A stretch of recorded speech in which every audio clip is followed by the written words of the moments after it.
How many discounts does USAA Auto Insurance offer? Too many to say here. Multi-vehicle discount, safe driver discount, new vehicle discount, storage discount, legacy. How many discounts will you stack up? Visit USAA.com/auto discounts. Restrictions apply. Everyone who works at Starbucks, full or part-time, gets stock in our company. Which means that when Starbucks succeeds, our people do too. At Starbucks, benefits like company stock are just the start.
And welcome back to the Boundary Corner podcast, along with my partners, Brian Siegler, Jonathan Talley, and tonight our special guest from 247 Hokies, Matej Sis. This episode is brought to you by Dr. Jeremy Counts down at Main Street Pharmacy. Counts Family Pharmacy. I got the old tag. Counts Family Pharmacy, your friendly neighborhood pharmacy, 301 South Main Street in Blacksburg, Virginia. And like I said already, Matej Sis, back in the house. He does not need an introduction. He's part of the family. VTScoop. Matej, long time no talk, man. How have you been, dude? I'm good. I mean, I know we were talking a little bit before we went live here, but it's great to be back. I mean, at this point, it's like it's Thanksgiving, it's Christmas, and then it's our yearly catch-up. So I know we've done it a bunch of times in the past, but truly an honor to be here, and I love chopping it up with you guys. Yeah, man, love to have you all back. I mean, obviously, we usually have you on almost 2 times a year. We usually get something in the spring, something just before the season gets fall camp gets cranked back up. We missed the first go round. Everybody was busy doing some different stuff, but hey, we got you back now. We're talking recruiting. We're talking Hokies. Love that you're back, Matej. Absolutely. Matej Sis back in the house. My season preview relies on what this man has to say tonight. So you're either going to get angry Tally or optimistic Tally. It relies on Matej, y'all. So no pressure, Matej. No pressure. Send the messages. Fill it up in the chat. Let him know which Tally you want to see because it relies on him. Matej, would you like to comment on that? Maybe somewhere in the middle. We'll see. I want to see optimistic Tally, though. I think everybody wants to see optimistic Tally, but sometimes pissed off Tally's fun too. On Tally. Oh my god. Yeah. Pissed off Tally brings out because we all have different levels, right? Like everybody who's watched this program will tell you you've seen it. You've seen us happy. You've seen us angry. I feel like Tally helps tip me and Brian. Like if Tally's not feeling good, eventually we're not going to be feeling good. If Tally's feeling good, we're eventually going to be. Tally is sort of the he is the head of the roller coaster of our emotions on this podcast. The overanalyzation king. Once that roller coaster start going the wrong way, you better buckle up. Because we can't get it on the right track. It's a lot of fun. Well, y'all, Matej here tonight. We got a lot to know because we didn't get to talk earlier in the year, but we've got a lot of different stuff we want to talk about, and we're going to lead off tonight and just Matej in general, kind of Hokies recruiting, just not running as hot as last year, and we know it's not in a vacuum. So we wanted to kind of hit on a few things and basically how you feel they're impacting not only this year's recruiting, but potential future recruiting. I know, Tally, I'm going to let you kick it off because obviously, we got to let you vent a little bit. Yeah. So, just go ahead and ask him the question. I know you're pretty close to Virginia Tech recruiting and the program. So first thing I want to say is, I was definitely not happy with how the season went. I don't think too many people were, but from where you're standing and what you've seen, results of 2024, do you think that potentially throws a kink on Brent Pry's job security? I mean, yeah, in terms of job security, I mean, I feel like we've been debating it all off season on Twitter. There was so much promise last year. I can't remember a time that, maybe goes back 10 years when people had preseason expectations of 10 plus wins. And then, to make it out and only have 6, like with the talent that they brought back, there was so much that went into it. So many people that were excited. Tally, I know I saw you last year down in Nashville. But it's like, so going from that game with all the promise and hope, the entire stadium, week 1 at Vanderbilt, everyone's in there already looking past Vanderbilt. And then you look, at the end of the year, it's like, what happened? What did we all just go through? And I think a lot of people are still feeling the effects of that. And, definitely from, Pry's perspective, he's got to figure out a way to win now. And I think he feels that. With Babcock feels that. Everyone feels that. I mean, they invested so much into football. I think we saw the effects of what happened to men's basketball as well. Like, this has ripple effects. So definitely there is some job security questions. I mean, every graphic that comes out in the offseason, we've seen Brent Pry's name on it. But at the same time, I think, whether it's a good year, whether it's a bad year, average year, like, they're going to focus on what's next. And, there's a lot that has happened from last year's team to the team we're about to see on the football field. Like, a lot has gone into it, a lot of changes, coordinators, support staff. I mean, players galore. I mean, this was the most active portal in history, and especially for Virginia Tech. So definitely a lot of lessons learned. And heading into 2025, I mean, this is put up or shut up year. Yeah. Let me say this for a minute, Curtis. Oh, go ahead. Before you go, I got to follow. I seen on 247. It was a snapshot that came through a thumbnail. It said, talking about the changes and the new faces, 31 scholarship departures, 30 transfer additions, 19 high school signees, nearly 60 new faces in 2025. Yep. So I'm just saying, I wanted to throw that out there. I just wanted to throw that out there. Well, let me ask this, Matej. What about from the recruiting perspective? Because, you kind of went in depth there about how it was ripple effects across everywhere. Is that season affecting what we're seeing with, not that last year it just felt like every time we turned around, it was a guy we wanted jumping in the boat. Like, bam, we got him. Yes. Landed that kid, beat Ohio State for that kid, beat somebody for that kid. Is the murmurs around the business like, we don't know what's going to happen there, therefore that momentum and that steam slows down? It's interesting because I think I'm not going to deny that it doesn't have any impact. I mean, I'm thinking about all the classes, all the cycles that I've covered, and it's like towards the beginning, that was always a big concern with everyone. When is Beamer going to step down? Then it was Fuente. Is he going to stay here for the long haul? Is he leaving? And now it's like we're in a new era where it's kind of faded into the background a little bit. Like, we're talking about all the additions that Virginia Tech just had to this roster after what happened last year. I mean, when we saw most of these portal guys come in, I don't think they had named a defensive coordinator, let alone an offensive coordinator. And it was just commits left and right. And you're kind of wondering what's going on, who's pulling the strings here. But, those players specifically, I mean, I get it from a portal perspective. A lot of these guys are jumping up to a better situation. It makes sense no matter who the coordinator is going to be. But then when you look at it from a high school level, I think there's so many things that change there. I think they've done well.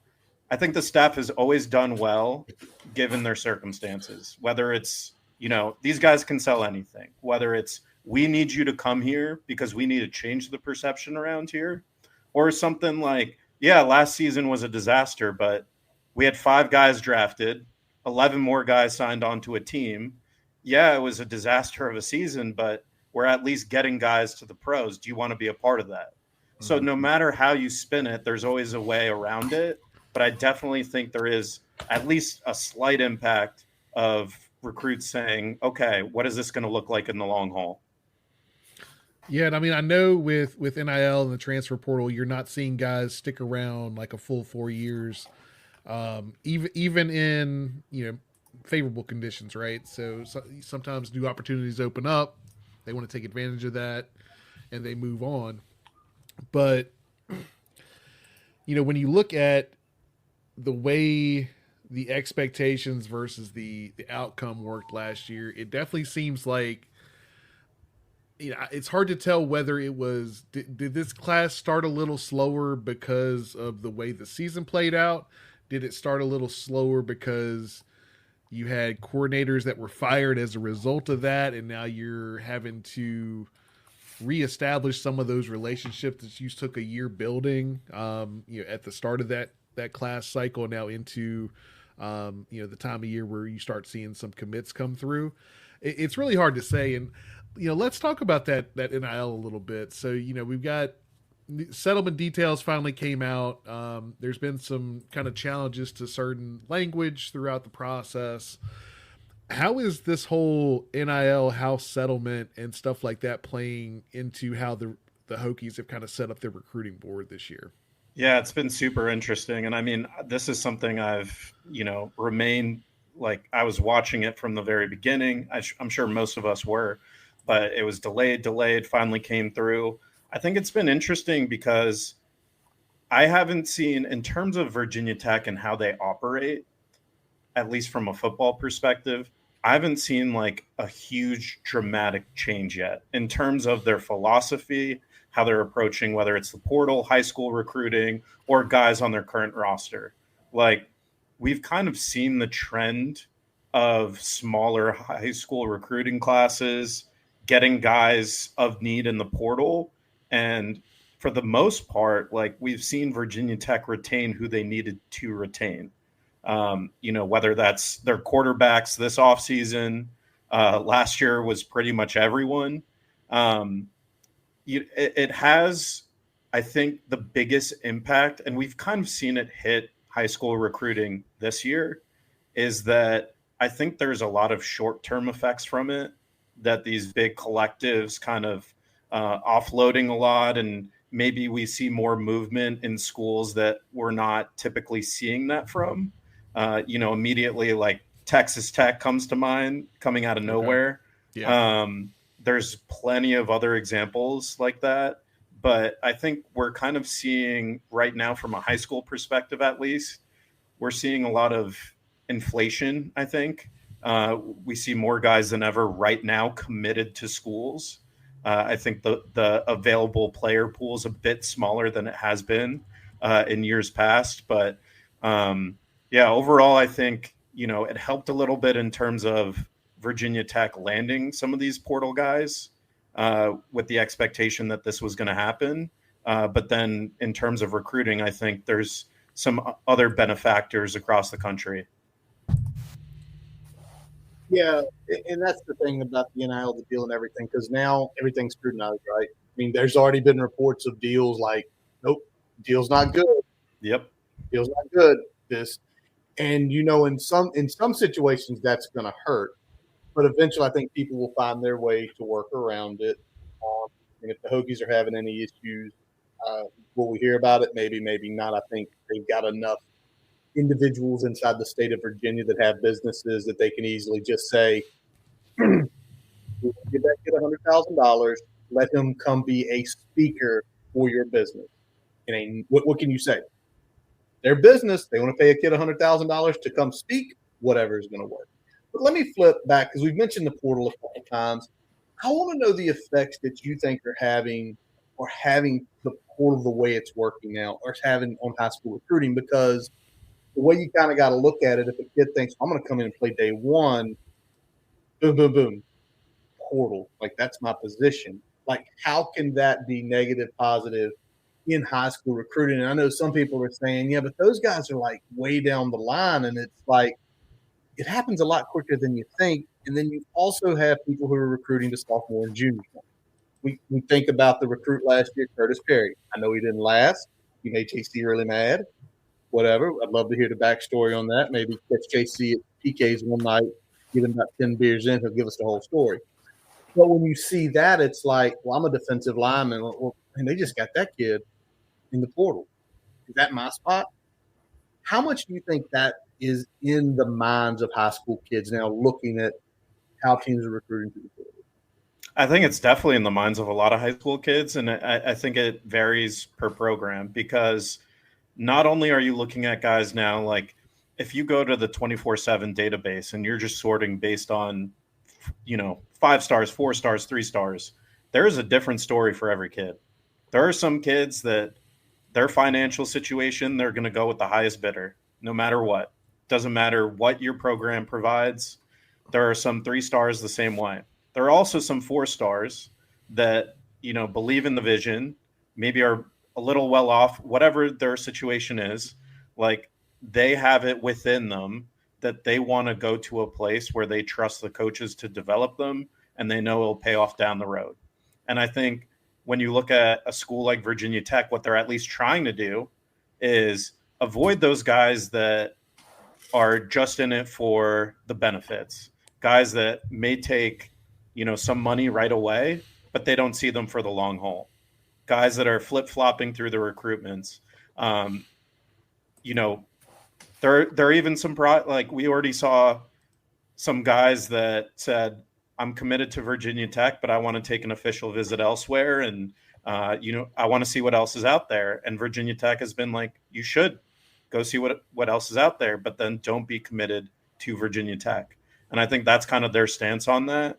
But in general, with the portal, like it also boils back to what we started talking about in the beginning of Brent Pry being on the hot seat. Like, this is a team that's in win now mode.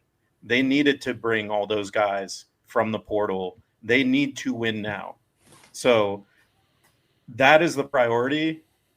I mean, obviously, high school recruiting is priority as well, but you want guys that are going to stick around and stay there if, okay, we believe that next season is going to be a great year. All those guys they brought in are going to leave. We're going to be developed, and then we're going to pick up the torch and play for a winning football team. That's kind of the formula. Yeah, I mean, I know we're dealing with a lot of different things here. You got the outcome of last year. We got new coordinators. You got, new information with NIL and new rules and, navigating all of that. And then obviously, the way the portal and high school recruiting are kind of, trading places in terms of importance, or at least, starting to match each other in terms of importance in a given year. Looking at the 26 class, kind of, let's talk about the biggest impact. Is it that hot seat implications? Is it the shift in recruiting focus? Is it the new coordinators, or is it some of those organizational or financial factors that are part of the NIL landscape? Yeah, I mean, if I had to rank them, I would definitely say landscape is number one impact right now. Just again, I think it's very short term. I know Curtis kind of talked about it, but I think there are some programs that maybe are putting things out there a little willy-nilly, and they don't know the ramifications of it. They're just hopeful to get top talent and figure it out later. Second biggest impact, I would say, is the coordinators. Like, if you think about it, for Sefkes coming into Virginia Tech, he has never seen any of these prospects before. He was in pro systems, evaluating pro guys, going through, professional The best techniques of the best. and yeah, exactly. The best.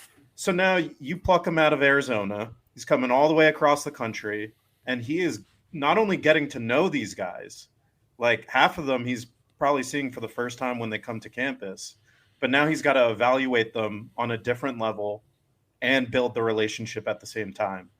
I think they've gotten some guys defensively. They've done some work there, and obviously it helps that it's not just him, right? Like, there are other people. But in terms of, and it's the same thing with Montgomery. I think he's more familiar with it, but he's still going through it in terms of Virginia Tech's pool for the first time. There's a lot of catch up there.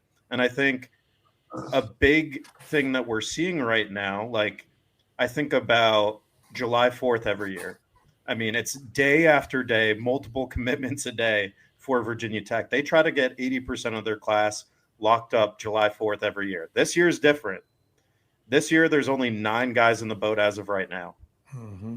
Mm-hmm. And these coordinators, while they probably could have that number right now at 16, 17, I think that their approach is, we need to know these guys and we need to see these guys.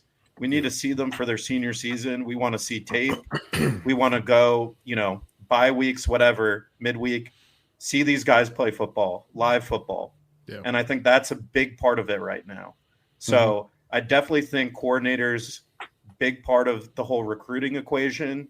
And then again, like, I don't want to diminish the hot seat, but I just think the other two just far outweigh it right now. Yep. I'm gonna throw something in here at Matej. Speak to it what you can if you know, but obviously just a few weeks ago, Jaden Anderson, the wide receiver, out of Green Run, went into the portal. Do you know what happened? Do you have any sort of insight that you can give us, or that you're Don't get fired, Matej. Don't get in trouble. But Don't if you get can, fired. yeah. Yeah, I mean, I don't want to say too much on the situation. Obviously, Okay. A lot of respect for Jay. I think he's a great football player. I think everyone's very excited for him.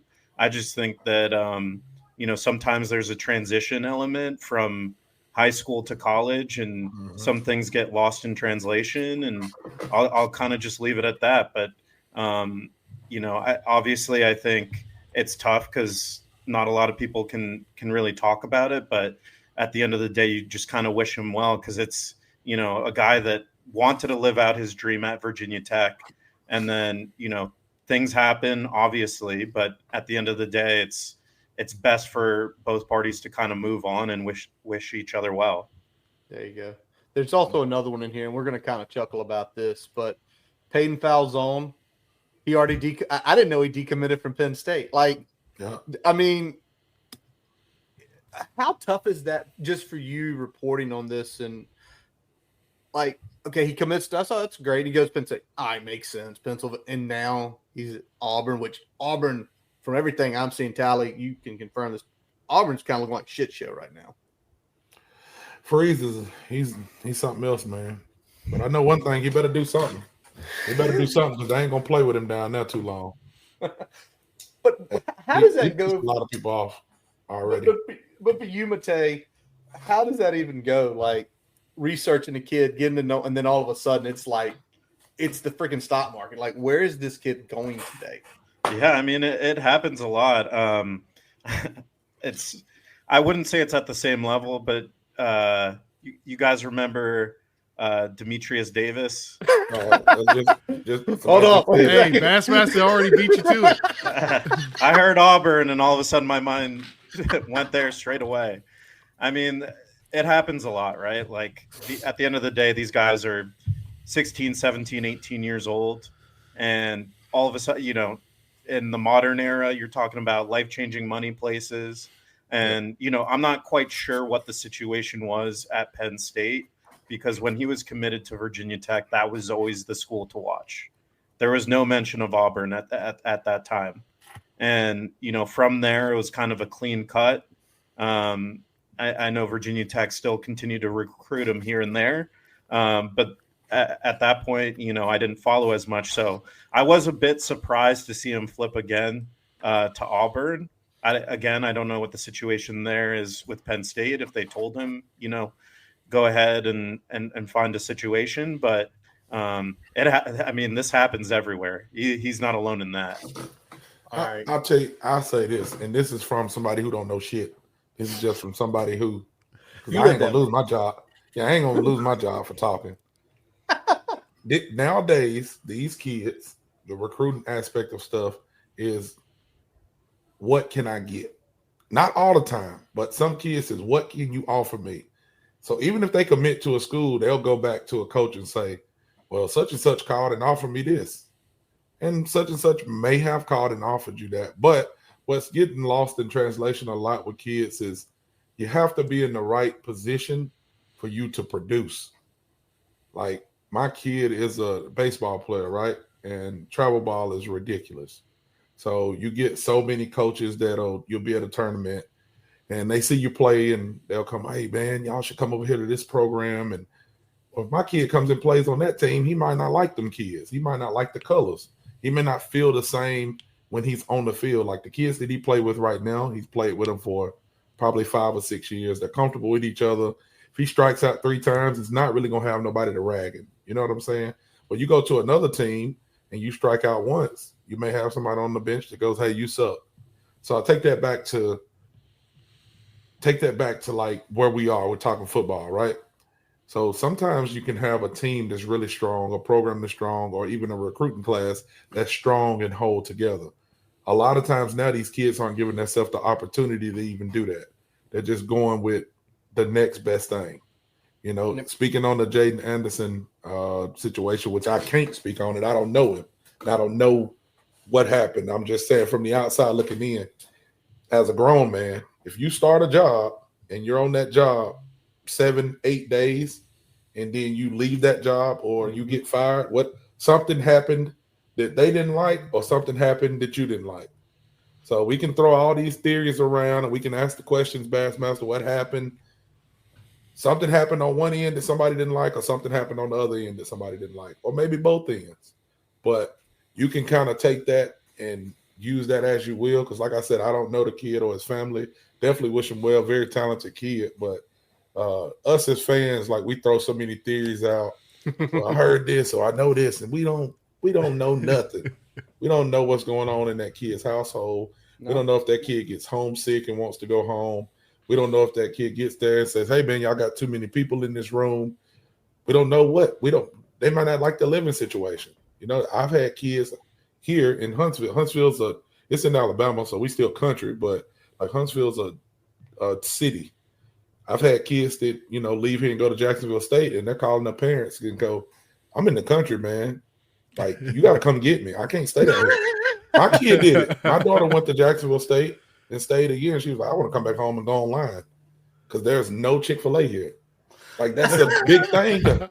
You never know what's happening when a kid leaves his house. There you go. Or her house. Man. So just normal stuff as fans. I get it. I've been there. I'm one of those people who want to get in everything and want to know everything and see if I can make a call and see if I can look at a message board. But guess what right now? I don't give a fuck. I don't care. I just want to win. I don't care what's going on. I just want us to win. That's what I want. And the thing about winning, Tally, is winning takes care of a lot of these things. Everything. You winning will solve a lot of the big problems that we have. Yeah, damn right. It's not going to solve everything, and it's not going to turn us into a powerhouse overnight. But if you can win and win consistently, a lot of your year-to-year problems start to disappear. And then it's all about, can you build a foundation good enough to take that big step up the next rung of the ladder? But if you can just start winning 8 games every year, you get consistent with that, a lot of these other problems that we have start to go away. Now, let me say this before we get back to Matej, because I know Curtis, we got to get this man out of here. He got a lot of these guys in, man. Man, yeah, he got a lot of stuff to do. I will say this, and we'll talk about it a little bit more on our panel that's coming up. Also, our season preview. We did have a lot that came back last year. Great. Yep. So much return in production. But I'm going to say this. Y'all can hate me if you want to. Some people came back the same. Some people didn't get better. Just because you're returning doesn't mean you're better. You said that when last you year, leave and you come back from summer break or whatever you call it, especially as a pro, all of those kids want to be pros. You got to come back better. And sometimes, man, when you get paid, you kind of chill. Some of our offensive linemen look like they chilled. Our running back didn't chill. No, he didn't. You know, Dorian. That's why he got a lot more money this year Dorian, than he did last year. I think Steven said it. He said they believed the hype. Yeah, we believed the hype last year. You had to. I'm not saying felt good. The coordinators believed the hype. Ooh. I said that from the beginning. You know, I ain't saying we're gonna be so much better, but I do believe that Pry has his best staff from top to bottom this year since he's been here. He is still the head coach. I'm still saying, Pry, you got to win. But I do think that this staff from top to bottom is better than the staffs he had in the past. So, want to get that out. Y'all can talk about it in the chat. I know we got to get back to Matej. Curtis, what we got? Well, what we got is we've been going, we ain't been exactly through rose-colored glasses the first 30 minutes here because that's who we are. We don't paint it. We paint it like we see it. But there are some positives that happen, like what they mentioned earlier this month. And it ain't all doom and gloom. We got 9 kids in the boat, and we just wanted to hit on a couple of them. I'm going to let Brian tee it off with the first one because I know where he's going. You know where he's going, Tally, and I know where Tally's going. Hey, man, this is an offensive line focused podcast, a trench focused podcast, so we got to talk about Thomas Wilder. Matej, tell us what type of recruit this kid is and talk a little bit about how Pry has built this pipeline with that deep run program down Green there run 757. Deep run, D run. I said deep run. Sorry, green run. My bad. Deep run's right, my Curtis. house here. Get it right, Curtis. Hey, green like run. My bad. Green run. Yeah, I mean, first and foremost, Thomas Wilder is. I think when we all looked at this class, he was a guy that not only the coaching staff circled as this is a top guy that we need desperately to keep here, but I think all fans saw that too. And I think it helps. I talked about it before with the coordinators, meeting a lot of these guys before, but this is Matt Moore as well. This is, there was crystal balls over a year ago for Thomas Wilder to go to West Virginia. And Matt Moore has kept that connection. Virginia Tech has kept that connection. This is a guy that has been recruited by Virginia Tech since he was 13 years old, right? Like, he is growing into his body. He is starting to play big football, and Virginia Tech is there every single step of the way. And it does help Green Run. I think Wilder transferred there before last year. But you look at, I think the domino effect has been real. And you look at a guy like Keelan Adams, Brody Adams. That was a guy that the staff just worked so hard on. And then you have guys like Fontel Mines coming in. You have Matt Moore coming into the school. All of a sudden, you're recruiting guys all over the field from that program. All the different coaches are coming in those doors week after week, establishing connections, not only with the coaching staff and the players, but these families that talk to one another, the community.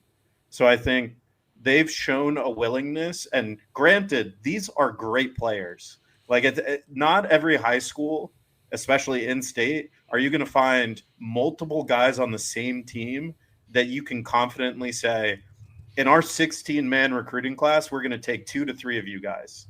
I mean, that's crazy if you think about it. Mm-hmm. But no matter who the Green Run prospects are, Virginia Tech, will give them a fair shake and will recruit them, and has been recruiting all these guys for many, many years. So I think, not only is it a lot of these guys that will eventually see their former teammates from the high school level at the collegiate level, it's one big community, and it just so happens that they're very talented at playing football as well.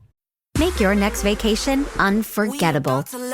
On Royal Caribbean's newest ship, Star of the Seas. It's everything you've loved about every family vacation you've ever been on, with mind-blowing thrills at the largest water park at sea, 7 onboard pools for every level of chill, more than 40 ways to dine and drink, and even more to enjoy at our award-winning private island, Perfect Day at Coco Cay. This is the new Star of the Seas. Click or tap the banner to find out more. Why are there ridges on Reese's peanut butter cups? Probably so they never slip from her hands. Can you imagine? I'd lose it. Luckily, Reese's thought about that. Wonder what else they think about. Probably chocolate and peanut butter. Well, I was happy that he committed. I was worried, but I was happy that he did. Another one that I was happy to see, didn't really know much about him, but I do know what we need help at. And this kid was committed to Rutgers. Terrell Simpson, he was committed to Rutgers, and I know what Rutgers looks for, and I know what kind of program they have. So, again, didn't know much about the kid, but when I seen he was committed to Rutgers and I seen his size, definitely got happy about it. But wanted to ask you kind of how did that commitment go? How did that, what did we do? What happened there? Yeah, I mean, I think sometimes you get aided by things out of your control, and I won't go into too many details on it. But I think with Simpson, he's a guy that Virginia Tech recruited, and I was pretty pessimistic about it because obviously I heard some rumblings. Some people on my team were saying, I think there's a legitimate possibility that there could be a flip here. And all of a sudden, a guy from North Carolina, as you mentioned, Rutgers knows how to, you could say what you want about them in the Big Ten and their overall success rate and what have you, but they know how to develop offensive linemen. And I think that was a situation where at the time, Rutgers seemed like the best opportunity to get a full ride to a really good program that would develop him. But I think, it wasn't too much time, but I think he really realized the need for him to stay home or closer to home. And Virginia Tech offered the best opportunity to not only, get a full ride, develop under Matt Moore, but stay close to home. And I think that was the missing piece that became apparent over time and the reason why they were able to, get that flip. Yeah, definitely a good flip. We got a little birdie in our ear. Somebody messaged us and said, I think we're going to flip one soon. We're like, okay, that's nice. But you hold your breath, right? Because people messaged us before and be like, oh, this is going to happen. And none never happened. So in that one was a good case. And Natalie's points, it kind of all mixes. Where he got recruited to, the footprint guy, and then just his sheer size. It was like, great flip, love it. I got one I want to hit on, and this is a guy that recruited way back in April, and Josh Pittman, down at Suffolk, down at Kings Fork, a linebacker. And I guess maybe what I want a little more on this one is this was Xavier Deeby's first recruit. He put it in the boat quick. His first chance to get out there, hit the road, puts a pretty solid one on the board. From what you've heard, how big was being Xavier Deeby to Joshua Pittman? Very big. Very big. And I think, there's a lot of similarities there. I think at the same time, this is a guy that, 6'3". I think he just put up a weight update on Twitter. He's 230 now.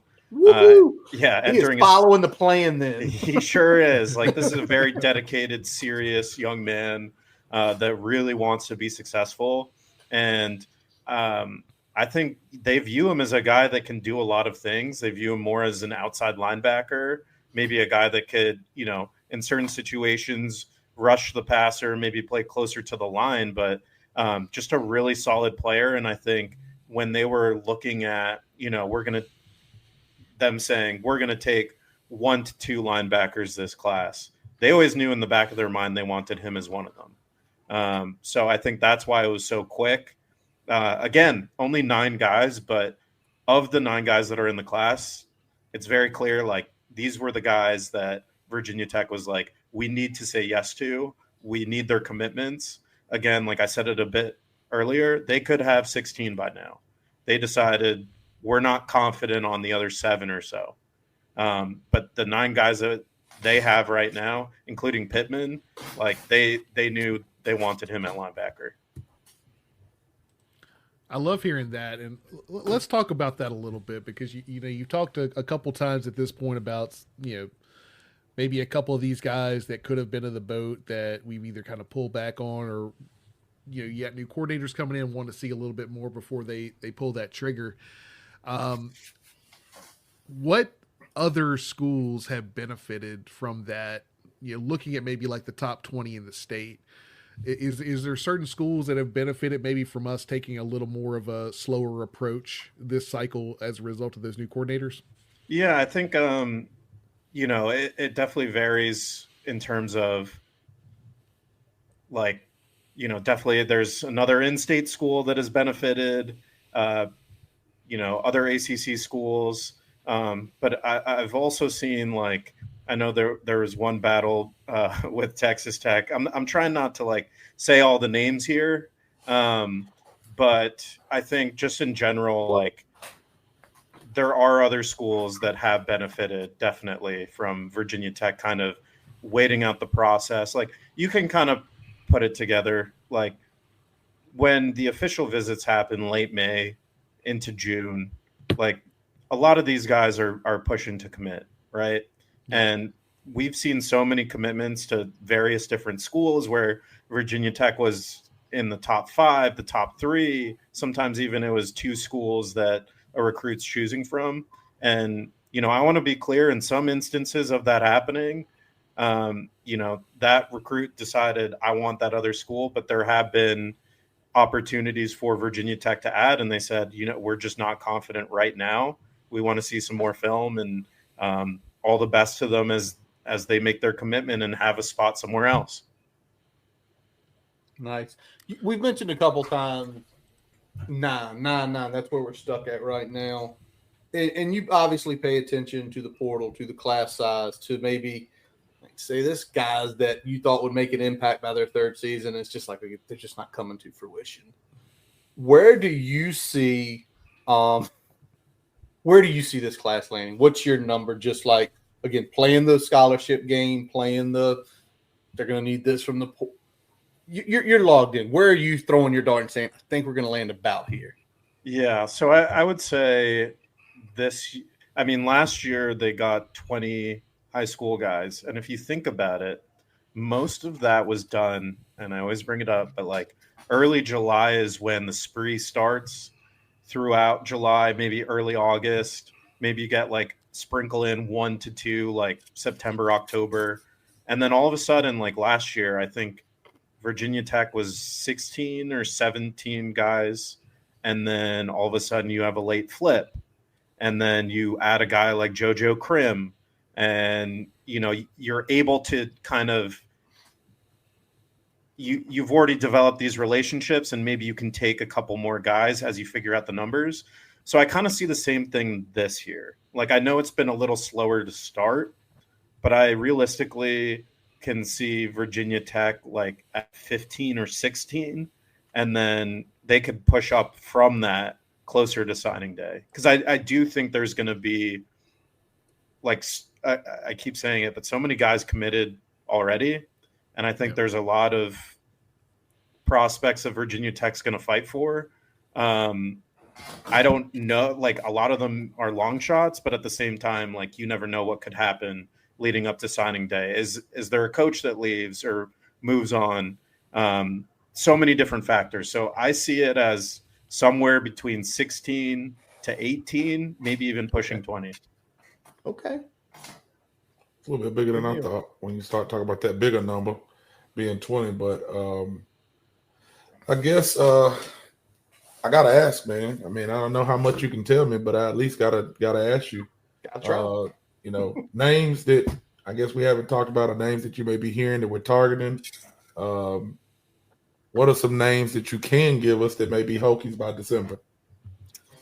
Yeah, I mean, it's an interesting list. Right now is a dead period, and we just saw a huge spree. So I won't say it's the most exciting list, but in terms of, guys that they could be targeting, Cole Bergeron, a guy out of Louisiana, high 3-star pro style quarterback. I think he's like 6'4.5". He's a guy that, they've identified. Montgomery.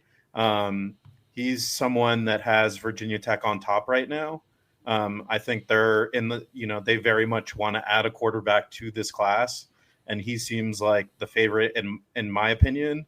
I think in terms of like bigger star power, T-Ron Richardson, Hopewell guy. I think if Virginia Tech can pull this one out, he's the guy that everyone looks at the end of the cycle and says, that's the gem of the class, like including Thomas Wilder. I think he's that good. Penn State, Oklahoma, Syracuse, they're all in on him.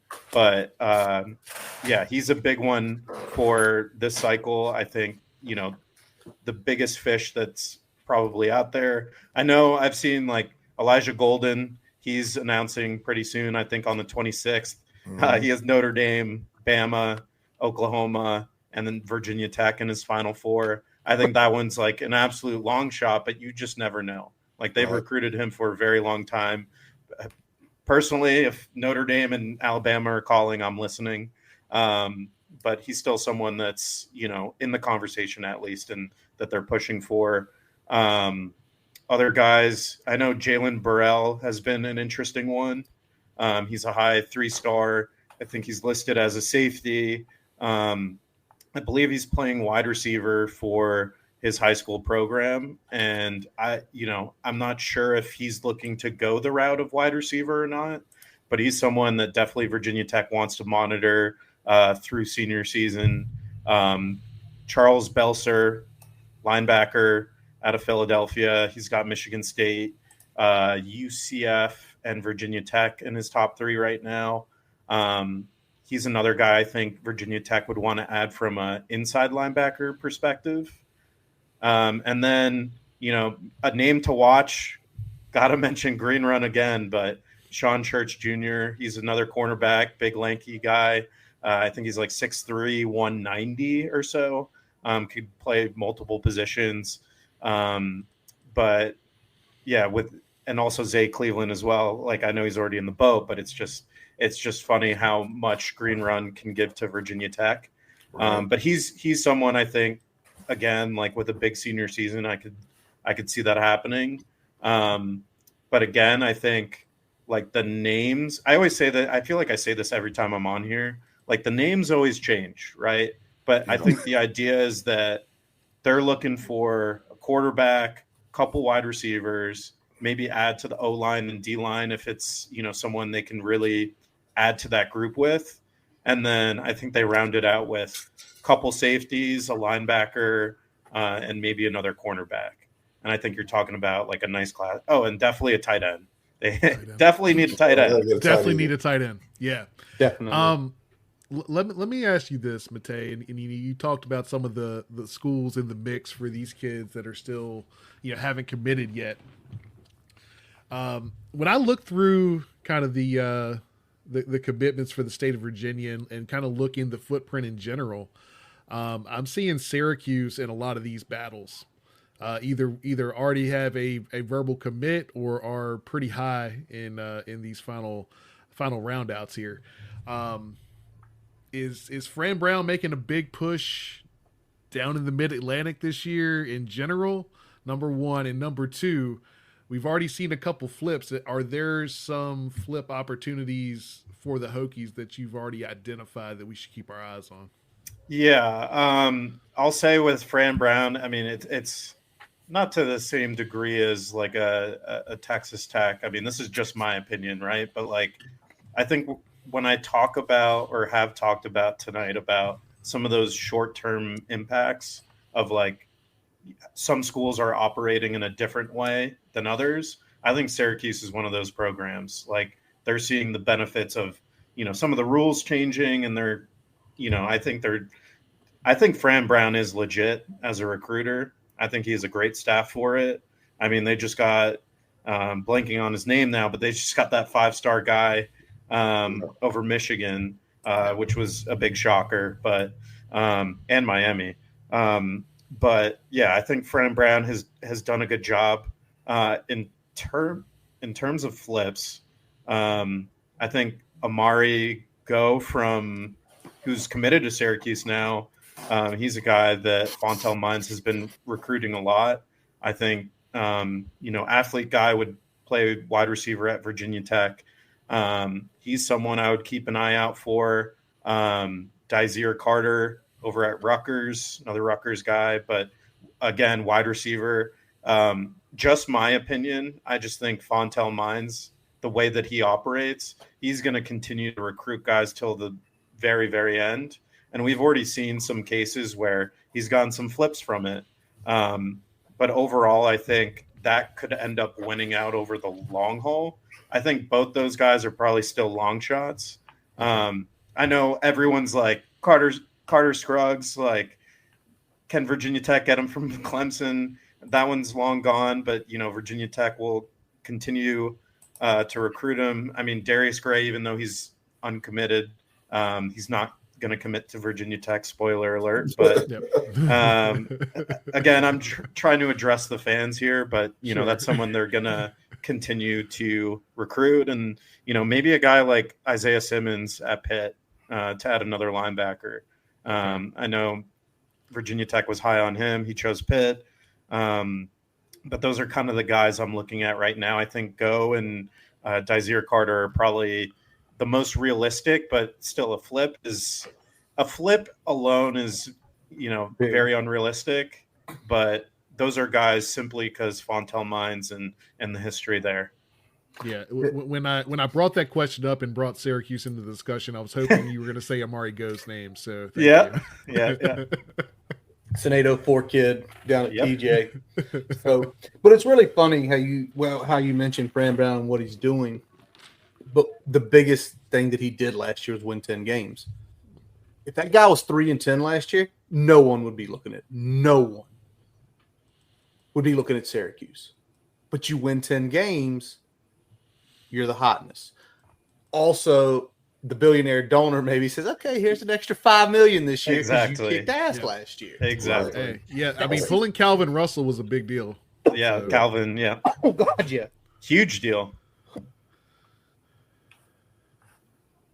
He might play both sports there, too. You're muted there, bud. I'm on mute. Yeah, you are on mute. Yeah, we can hear you now. Check. All good? Y'all can hear me? Yep. We can hear you. I can't hear y'all. One moment, boys. That's a problem. There we go. Technical difficulties here. We're back. Let's jump off recruiting for a few minutes here, and let's just talk about in our mirrors here. You were having a conversation with us before we jumped on tonight about how is Matej Sis going to make it to Atlanta in the kickoff of the 2025 season? Matej, if you make it, we're probably going to have you back that next week just to recount your journey because what he's got to do, y'all,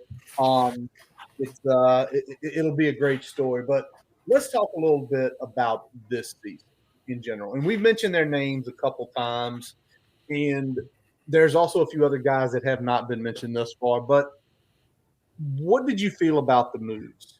The hiring of Philip Montgomery, the hiring of Sam Cephas, the absolute stealing of Matt. I don't know why you give up that guy and keep it. You do what you got to do, along with some of the other staff moves. Xavier coming to staff. Where Brent Pry is, to me, I think somebody mentioned in the chat earlier, he did what people who are having average team have to do. You have to shake up. You have to change. But when you started seeing those come in January, where was your head at for it? Yeah, I mean, I think initially looking at Sefke's, I was trying to understand it at the time. And I think there's so many factors that go into it. And I know a lot of them are probably well documented by now. There's been much discourse about it. But you probably weren't going to get a guy that Like Brent Pry at the end of the day is still a defensive coach. Like he's going to be looking over your shoulder. You're not going to get a uber experienced guy to come in who maybe only has 1 year with the program, like if it's worst case scenario. And I think what they got, like, I'm intrigued by it. I think I still need to see like what it's going to look like on the field. Because I think sometimes where my head goes when you bring professional guys to the college ranks is they've just done this, multiple systems, multiple schemes. They pick guys out in the portal that maybe play a certain technique, and then they go off the field and they bring on someone else. And that works in the pros because everyone's a pro. Will that work at the college level? What happens if you need to simplify the plan? Like, I have a lot of questions like that, but I do think as a coordinator, as a guy with, raw football IQ, I really like it. And I think like the ideal version of what Virginia Tech's defense looks like really excites me. I think it's just kind of wait and see mode on that front. Then I think with Montgomery, like obviously had Bowen go to Ohio State as offensive line coach. And, that kind of, all of a sudden you need to fill that void. But I like Montgomery a lot because I think there was just, when you look at the offense, like obviously there were some highs, but there were also a lot of lows. And I think Montgomery's a guy that will come in and kind of even it out. And if not, still like, I think he's going to try to maximize what he has and not do too much with the pieces or and I think Bowen sometimes got a little too creative and it didn't quite work out. But I am excited about Montgomery, but I think in a simple way, like where Sefke's is maybe more of the creative. I want to see how it's going to go down. Montgomery, I have, it's the experience and kind of the simplicity that I like there. Obviously, Matt Moore, what more can you say? A+ higher. Again, we talked about it a bunch, but Sefke's, Montgomery, they're coming into a new situation. Matt Moore was like, I'm going to bring all my guys, and I have pre-existing relationships that's going to help out this next recruiting class. Yeah. So everything he's done outside, like we haven't fully seen the development yet. Like I'm still waiting to see. I think it's going to come out pretty soon. But like the height and weight on the roster, I'm one of those guys that's pretty excited about that. See all the weight room stuff with Ferg, but I'm, outside the development and on-field product, like Matt Moore has done everything and more to bring some hope to the offensive line room. So very excited about Matt Moore. Like he's already paying off dividends there. Yeah, very, very excited about Matt Moore, and kind of looking back at what you're saying about Cephas, I feel like his Wofford experience is going to come into play in terms of how he's deploying some of that personnel. I think it's going to be interesting to see what if he can scale it up. So like he's had the Wofford experience and he's had the NFL experience, right? And Virginia Tech, Power 4 college football is kind of somewhere in the middle of those two from a talent perspective. And is he going to be able to make that type of adjustment? Because you still need to be innovative and bring new ideas to the table to be competitive there, but you also need to be able to do a lot with sometimes at least going to be one or two positions where you don't quite have the talent that you'd like to have. Right. I mean, Tally, we getting close, man. Don't worry. Man, I'm just old, man. I'm just old. Been working hard all day. Got ready to talk, and then next thing you know, a yawn wants to come. So somebody said, "What? Put that up, Brian. What does it say? What's Steven say? The last Yeah. Stuff like that, man. I feel you, Steven. I'm with you. But I guess I'll ask the next question for Matej. Do you have any expectations for this year? And if you do, kind of where are they? Yeah, this is where, of course, Tally's asking the question, will he be optimistic, Tally?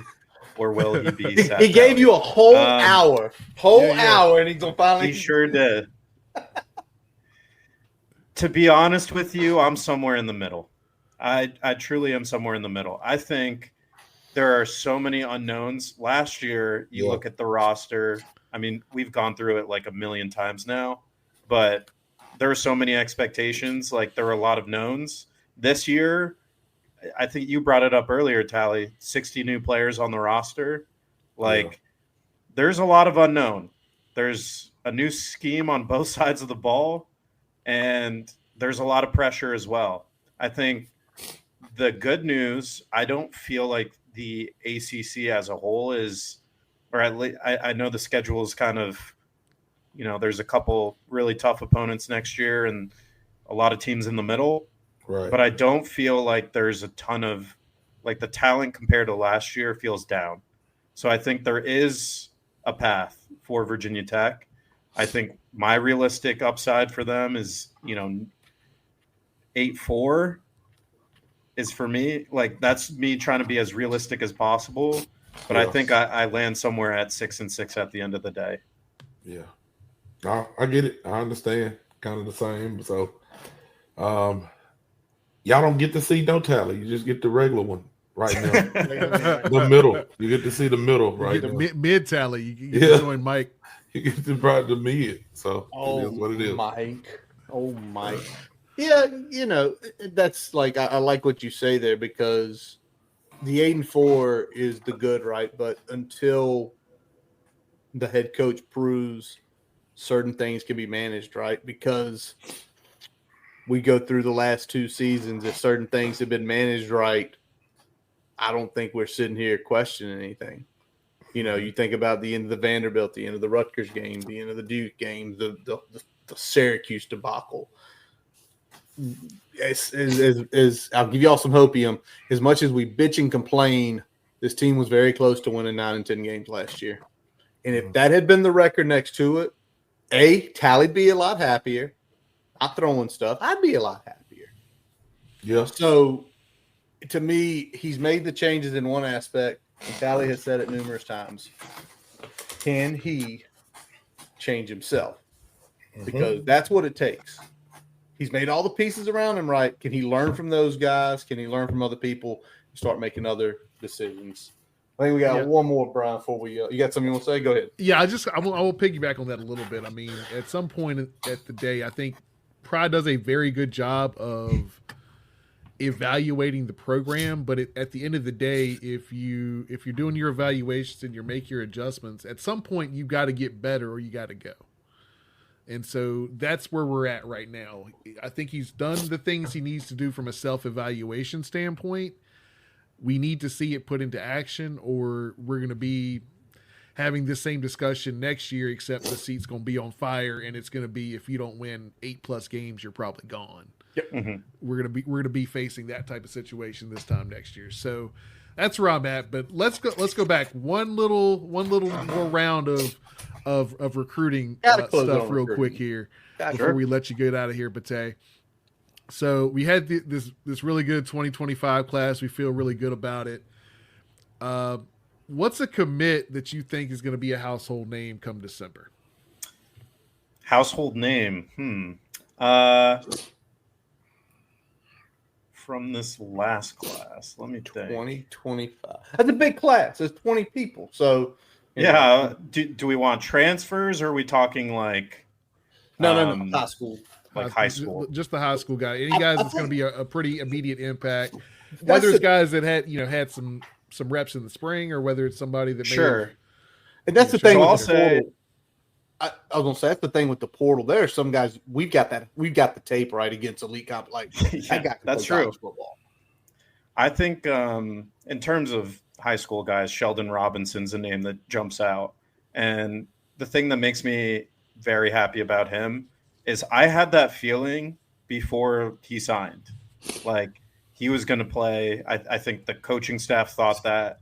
And not only has he showed up and started to develop and really, take shape in a college weight room, I think he's someone that can get onto the field. And I know there's a ton of bodies in that DB room. I just think he's very versatile, and there could be a package for him. Like, again, we talked about it. It's win now mode. They're going to play a lot of older guys, a lot of these transfers. But if there's one guy to step up from the freshman class that is undeniably has that talent to get on the field, I think it's Sheldon Robinson. Yeah, I mean, you mentioned him, and I think that's interesting because, you say we definitely brought in a bunch of safeties in the transfer portal, but what we don't really have is a ton of entrenched guys at those position groups. Like, everybody that's coming in is either new or young. So there's going to be some opportunity to fight for some reps in that room. So I like that pick. I think he's going to have a really good career. So I'm looking forward to seeing what he can do as well. All right, and I've got one more thing because I got a message saying when's the basketball segment, and this is kind of off. I don't think I sent you anything on this, but I saw you make a post. You're clearly paying attention to Neo. I mean, how excited? I know you're primarily focused on football, but y'all cover all aspects. What was that like to see a guy? You know how talented he is. Everybody does, but when you see that and it's like he's gonna play in Casper Coliseum. Brooks Running reminds us that we're all powered by something. Whether it's the me-time energy of a run after a day at the office, the electrifying energy of your first marathon, or the infectious energy of a group run with your friends. No matter what energy powers you, Brooks has gear specifically designed to unleash it. So lace up and let it out. Let's run there. Visit brooksrunning.com today to learn more. This episode is brought to you by Diet Coke. You know that moment when you just need to hit pause and refresh? An ice-cold Diet Coke isn't just a break. It's your chance to catch your breath and savor a moment that's all about you. Always refreshing, still the same great taste. Diet Coke. Make time for you time. I mean, I've been watching some of the highlights that have been everywhere of him playing for the Greek national team, and I can't believe a guy that big can move like that and is coming to Virginia Tech. Like, I just can't believe it. And I got to give a massive shout out to Chris Arvin, who writes for us on VTScoop, because he's been calling that for months. He's been hitting us in the Slack channels and just talking about it. So I've gotten to watch him quite a bit over the last couple months. And I know there's a lot of stress with the whole NBA decision and him eventually picking Virginia Tech. But yeah, he's so good. I am very excited for basketball. Unlike last season, like, no, Mike Young did what he could out of it, but like, they put everything towards football. So much stuff happened right before the season, and it was tough. Like, it's tough when Virginia Tech can't, pull it together for college basketball. So I'm very excited for next year. Yeah, I mean, I think it's going to be a fun team to watch. It's not going to be a frustrating team to watch like this past year's team was at times. Whether that translates to enough wins to be competitive in the ACC, that remains to be seen. Right. But it's at least going to be a fun team to watch this year. I'm going to watch every game, and who knows how many they're going to win, but I will definitely be watching. I think it's going to be more than last year. I think it's going to be quite a few more than last year. Because I think what's been mentioned a couple times and on here and with just talking with different people, you look at this team and the way it's shaped, it's like it's competitive. Like, we're long. We got size. And we've got the one thing Tally's been begging for the last 3-4 years. Just give us one guy who can make the plays off the ball. That's the Greek kid. The Greek kid can do that shit. So it's like, we're up 2 points. We need 2 points to extend this lead. Give him the ball. He's going to go score. We actually got somebody with length that can handle the ball too. I feel like we've been missing that component. Like, there's a ton of big guards in the ACC, and like, we're running out, 5'11", 6-foot kids, and no offense to them, they were good shooters, but they weren't exactly rangy kids and elite ball handlers that could really match up with some of those other ACC guards. It's just crazy. I'm just thinking about it, and just a little bit of a tangent here, but it's like if you were in a coma last year and you woke up today and you're like, what has happened with Virginia Tech athletics? It's like you have 60 new guys on Virginia Tech's football roster. All of a sudden, Mike Young is bringing in German 7-footers, Greek guys to play basketball. I mean, how much things can change in a year? It's just crazy.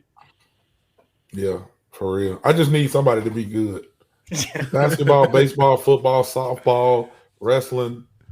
String something together, man. Give me some hope. Hey, wrestling and softball gave you a little bit of hope. They were good. Yeah, and I mean, women's soccer, they went on a run too. So I mean, there wasn't like, I think because wrestling probably had a little bit more expectations than they necessarily followed through on. That was a little disappointment, even though it was a good season. There wasn't a whole lot to really, hold on to this year. So it's nice to have a little bit of hope back, at least for basketball. There's at least some hope for football in that we at least know we're not going to do the same thing we did last year because we brought in a whole bunch of new players and coaches. So it's going to look different, even if the outcome's the same. It's at least going to look different. So there's something to really latch onto from that perspective as well. So, we'll see. We will. Wrestling did to us this year. It's like winning 9 games when we were winning 10 and 11 every year 20 years ago. Oh, we only won 9 games this year. Oh man, and now it's like, give us 9 games, we'd be ain't no telling what the episode would look like in December if we won 9 games this year. Yeah, state of the program would go hard, man. Yeah, that's nothing. We should have won. We need to win 10. I got to hit Matej with this before he leaves because I have to. He knows how I feel about his rankings, man. He's been getting better. He's been getting better, but I did a little bit of research and a little bit of watching. I haven't done a lot because they done pissed me off. But T-Ron Richardson, I did a little bit of research on him and a little bit of film study. I don't know, man. It kind of looked like he's better than a 3-star. Matej. That's what I'm just saying, man. I said the same thing. I'm saying when it's all said and done, he could be the gem of the class if he were to choose Virginia Tech. Right. Yeah, I looked at some of his offers, and I mean, offer list is crazy, and talent is crazy, size is good. So I was like, man, this kid is nice. So again, haven't been paying a lot of attention to recruiting because y'all know why. But if you want to check out any kind of Virginia Tech recruiting or recruiting in general right now, go look at T-Ron Richardson. T-Ron Richardson. Check him out. 11 player in the state of Virginia, I think. Yeah, he's right behind Wilder. Behind Wilder, number 11 player. Matej, you got anything you want to add or plug before we wrap this night up? I'll say it's always a pleasure to come on here. Always fun. Not too much to plug. If you haven't checked us out at VTScoop, please do. Massive shout outs as always to Evan G. Watkins and Colby Crawford. I know he's been on here recently, but or maybe a couple months ago, but those guys have been holding down the fort in the off season. So go give them a follow. And yeah, come check us out at VTScoop. Off season's almost done. I think, what is it? 6 or 7 more Saturdays till we're back. Yeah. 6. Cannot wait. That's crazy, man. 48 days, 49 days until. Do anybody got NCAA 26? I didn't get it. I got it. You got it? Is it better or worse than last year? It's better. I mean, it's still a little glitchy at the beginning, but it's got a lot of attributes to make it better to me. I know Tally was real happy when Sandman was in that thing. No comment. We're gonna keep this show good, man. We ain't going into it. We're losing their minds. I can't tell you, man. I just wonder. I pay attention to details the older that I get instead of just like gameplay.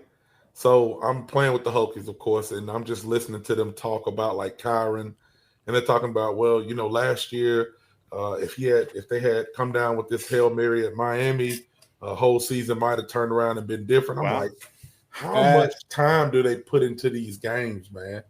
But this is what they're saying on the game. So if y'all ain't checked it out, I'm pretty sure everybody done checked it out in the chat. So it's good, man. I like it. I like the.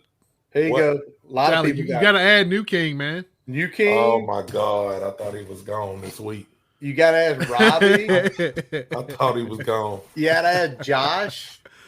I got to get everybody. New King. Throw that PSID in there. Yeah, man. Y'all put them gamer tags in there. See what we got. We'll get us a game going. There we go. No new king. You ain't playing with Miami. Pick another team, buddy. I don't see that ugly ass orange and green. Oh, man. Well, Matej, again, we really appreciate you joining us tonight. And again, that wraps up this episode of the Boundary Corner podcast, brought to you by the Counts Family Pharmacy. I'm Curtis Wilson. Brian Siegler. Jonathan Talley. And with our wonderful guest from VTScoop, 247 Sports, Matej Sis. We are part of the College Huddle Network. Check out boundarycornervt.com to listen to all of our episodes.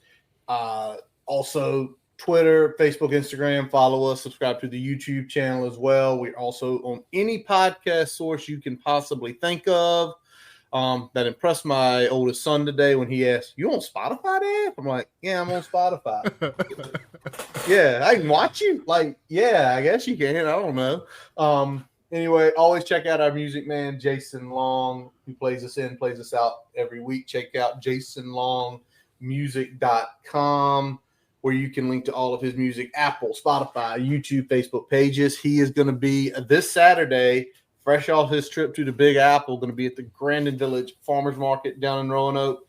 And then on August 10th, Music on the Mountain at Mill Mountain Discovery Center.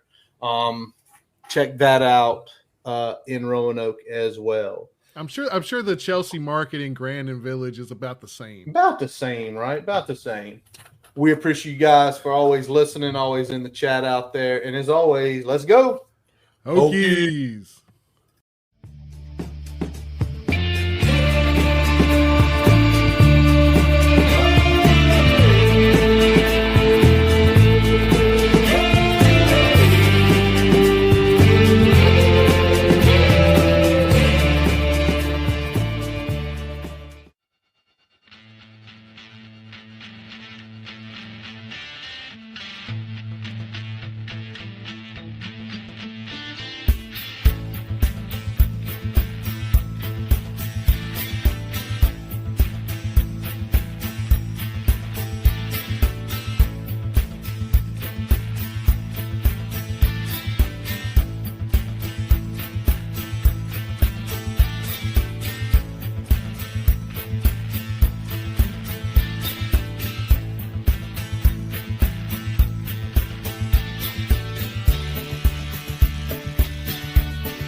Popsicles, sprinklers, a cool breeze. Talk about refreshing. You know what else is refreshing this summer? A brand new phone with Verizon.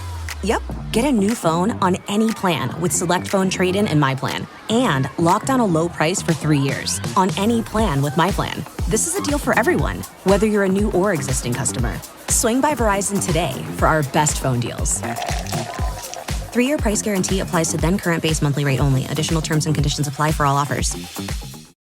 Starting a business can seem like a daunting task, unless you have a partner like Shopify. They have the tools you need to start and grow your business. From designing a website to marketing to selling and beyond, Shopify can help with everything you need. There's a reason millions of companies like Mattel, Heinz, and Allbirds continue to trust and use them. With Shopify on your side, turn your big business idea into...